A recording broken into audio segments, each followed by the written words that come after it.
Tren media sosial akhir-akhir ini menjadi populer di tengah masyarakat. Data menyebutkan bahwa pengguna media sosial aktif di Indonesia mencapai 277,7 juta orang pada Januari tahun 2022. Jumlah tersebut naik 12,35% dibandingkan tahun sebelumnya. Media sosial mulai populer ketika Facebook diluncurkan pada tahun 2004. Tahun ke tahun, jumlah itu terus bertambah dengan munculnya platform yang baru. Kalau kita mengejar tren, nggak akan pernah bisa. Sama kayak mengejar teknologi, selalu akan kita kalah.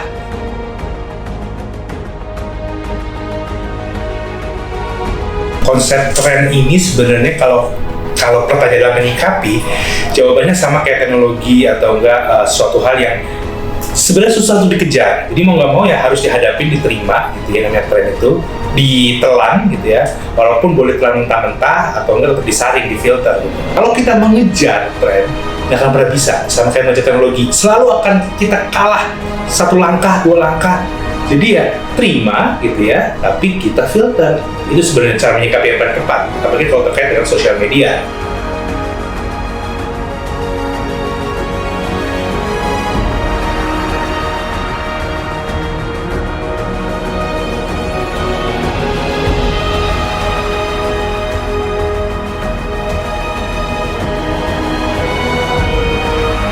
Tren apapun, apalagi terkait sosial media, itu pasti akan ditelan oleh masyarakat.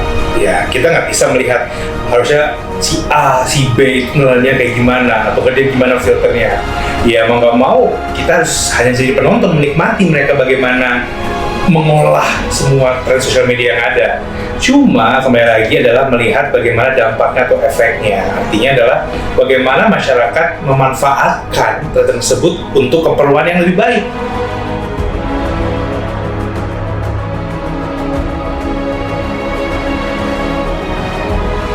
Sejak umur 13 tahun, tepatnya kelas 6 SD. Punya YouTube, Instagram, Twitter, Facebook, dan yang paling sering gue gunain itu dan sekarang ini Instagram dan Twitter. Karena di Twitter gue bisa nyari tren-tren yang baru-baru ini berkembang, ya contohnya sepak bola. Ya kalau di Instagram kebutuhan konten media sosial gue untuk bikin tugas. Balik lagi sih yang tadi kayak bisa nge-share portofolio yang udah dibuat gitu, kayak saya juga kan main video, jadi bisa nge-share video-video atau foto-foto yang udah dibuat buat lahan pekerjaan.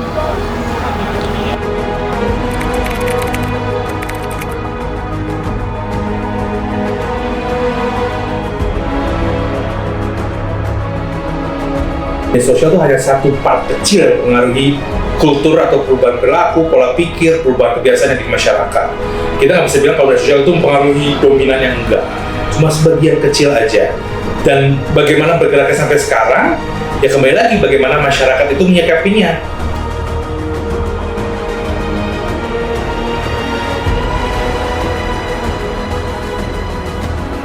Ini yang lagi booming banget itu hoax ya, terutama menjelang pemilu. Seharusnya ini terutama mahasiswa karena mendapatkan pendidikan generasi digital harusnya lebih paham mengenai hoax dan bisa menyaring konten-konten yang ada di media sosial supaya tidak termakan hoax yang ada saat ini.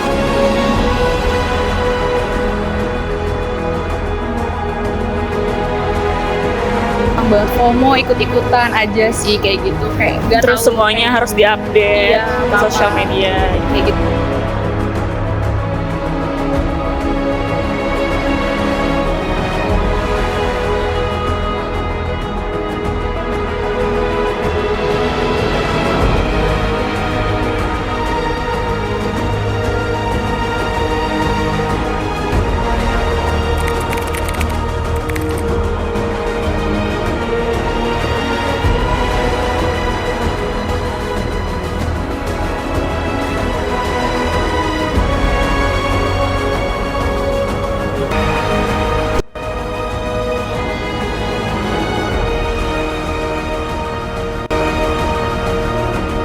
lagi filosofinya gitu ya, media sosial dari kata media dan sosial. Artinya media sebagai alat, sarana, sosial artinya adalah masyarakat atau orang luas. Jadi sebenarnya ini adalah sarana, alat gitu ya, sebuah teknologi untuk menyampaikan pesan kepada khalayak, orang luas gitu ya, ataupun pada publik yang spesifik gitu ya, orang luas lebih spesifik. Tapi sekali lagi dia jadi teknologi, jadi penyalur sarana untuk menyampaikan pesan. Tujuannya itu. Nah, tapi kembali lagi, penerima pesannya itu bisa beragam cara, 1001 pemaknaan dalam memahami atau memaknai pesan tersebut. Nah, itu yang menjadi lahirnya banyak sekali berbeda pendapat, berbeda persepsi yang akhirnya membentuk sebuah tren sendiri. Jadi kalau dilihat gitu ya, media sosial sebenarnya adalah sarana untuk menyampaikan pesan kepada orang banyak.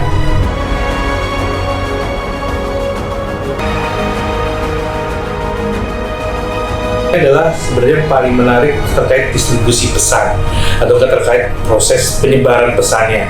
Kalau dulu butuh waktu yang lama untuk sampai ke publik atau secara luas, sekarang dengan one click gitu ya sampai. Contohnya paling gampang adalah misalnya kalau dulu ngasih tahu, nonton film ini gitu ya. Ngasih tahunya adalah lewat kata-kata atau enggak ajakan, tapi satu orang, dua orang. Sekarang cukup ngomong dengan berapa ya, mungkin ya sekitar 140 karakter gitu ya, akhirnya bisa yang nonton, yang tahu banyak, bisa 100 kali lipatnya malah. Jadi sebenarnya kalau dilihat yang paling signifikan adalah terkait proses penyebarannya atau distribusinya.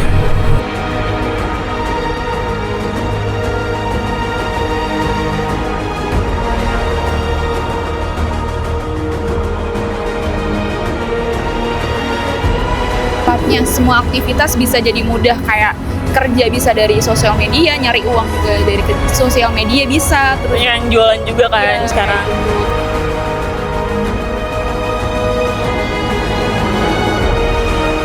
Seperti yang kita tahu ya, kan tren media sosial nggak ada yang bisa ngebatasin, istilahnya kayak kalau emang ini asumsi publik atau emang biasa dinikmati oleh publik, ya bisa jadi itu menjadi satu hal yang trending gitu. Masalah baik buruknya itu tergantung kita sebagai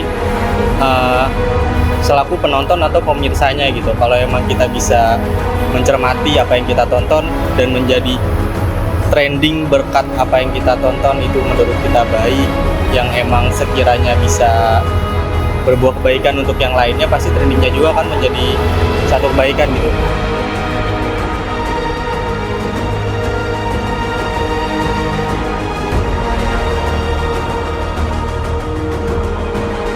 Kalau dari tren sih itu sih yang saya ambil dari segi positifnya aja kalau buat pendidikan ya, untuk menambah wawasan.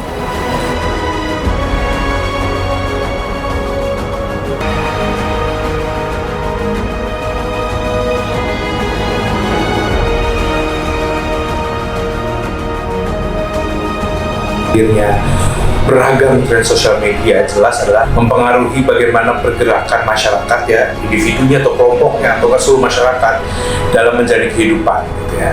Cara berpikirnya berubah, pola pikirnya, perilakunya, kebiasaannya berubah gitu ya.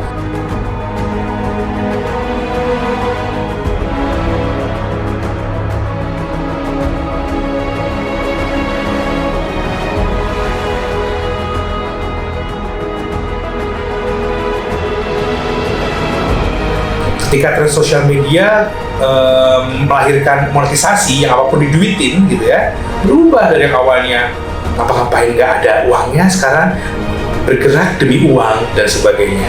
Jadi kalau lihat dampak terbesarnya adalah terkait perubahan kultur atau perubahan budaya di dalam masyarakat. Budaya berarti pola pikir, kebiasaan, perilaku yang kalau kita lihat ini sekarang agak sedikit terhubung sama sosial media. Karena apapun itu, kalau kita kaitkan dengan monetisasi ya, apapun diduitin, sehingga sekarang semua pergerakannya ujung-ujungnya duit.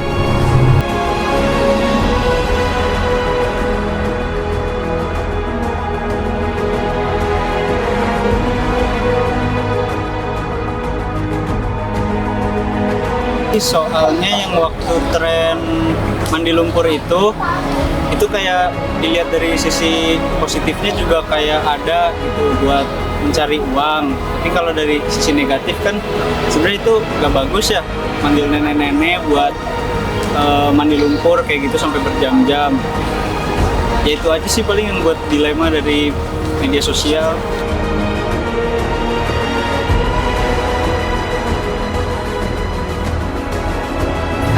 Banyak banget kayak scam atau hoax, terus data-data pribadi juga mudah banget tersebar, sama cyberbullying sih paling dampaknya itu parah banget. Ya, orang-orang tuh jadi kalau misalnya ada berita hoax jadi gampang percaya, jadi kayak dampaknya buruk sih. Iya, tanpa tahu sebab akibatnya dulu kayak gimana, faktanya terus langsung disebarin aja kayak gitu sih paling dampak yang terbesarnya ya. Ya benar, nggak sedikit juga ya dampak negatif yang ditimbulkan dari sesuatu yang trending, misalnya kayak hal-hal yang emang nggak berbobot atau kayak ya udah cuman sekedar iseng tiba-tiba trending gitu, bisa dibilang negatif, atau juga emang ya udah cuman asumsi publik doang aja, cuman emang konsumsi publik doang. Sesuatu hal yang dilihat di media sosial tuh kalau bagi saya nggak semuanya diterapin ke kehidupan gitu. Kayak misal ada tren orang ngelakuin ini, terus orang lain pada ikutan bikin tren juga, cuman itu masih dalam bentuk sebuah hal yang emang diposting ke internet gitu, bukan menjadi satu keseharian gitu. Jadi kalau buat trending sendiri ini ya tinggal pinter-pinter kita ngolahnya aja. Kalau saya pribadi, waktu itu saya melihat sosial media ini kalau ditimbang-timbang lebih banyak negatifnya. Akhirnya saya memutuskan, oke lah, nggak usah saya pakai gitu ya. Toh masih bisa hidup sampai sekarang gitu. Nah kalau dilihat, setiap orang pasti punya pendapat yang berbeda-beda. Dan itu dibentuk oleh pengalamannya pribadi dan juga pengetahuannya. Saya nggak akan pernah bisa menganjurkan stop sosial media atau nggak, terus jalankan. Kembali kepada setiap individu gitu ya, setiap subjek, terserah pada mereka, dan juga pengalaman yang bentuk mereka, apakah mereka mau terus lanjut atau mau stop. Tapi mereka harus tahu dampaknya lebih banyak yang mana kalau terus atau stop menggunakan sosial media.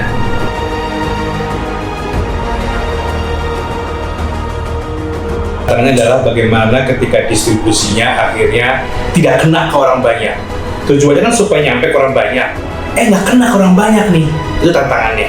Berarti tantangannya adalah channelnya kurang nih, cuma satu doang misalnya sosial medianya. Berarti mungkin perlu ditambah sosial media yang lain supaya akhirnya banyak pintunya, yang akhirnya jadinya semakin lancar, semakin banyak penyebarannya. Itu tantangannya sih. Ya, dan solusinya adalah menambah sosial media, seperti itu. Kalau dilihat lagi bagaimana setiap orang menyikapinya, kembali lagi berbeda-beda ya. Cuma kalau saya pribadi seperti itu. Buat semua teman-teman yang pakai sosial media, kalau menurut gua kalian harus bisa nyari informasi sebaik-baiknya gitu. Jadi gunain sosial media itu untuk emang tujuan lu untuk menggunakan sosial media itu apa gitu. Kayak lu mau nyari tentang tren yang emang lu suka, kayak contohnya olahraga, ya lu itu olahraga aja gitu, gak usah lari kemana-mana. Soalnya kalau lu cuma ngebaca sekilas, lu bakal makan hoax kalau gitu.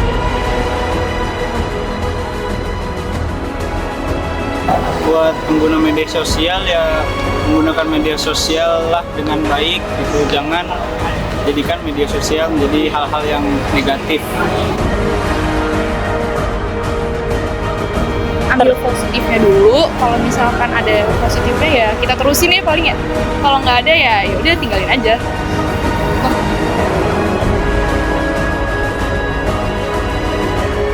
Ya pinter-pinter aja lah mengelola trennya, mana baik buruknya, mana yang emang sekiranya cuma buat seru-seruan doang, sama yang wah ini kalau meledak terus bisa jadi negatif buat kedepannya gitu kan. Ya itu aja sih paling, ya cuman pinter-pinter ngertiin aja.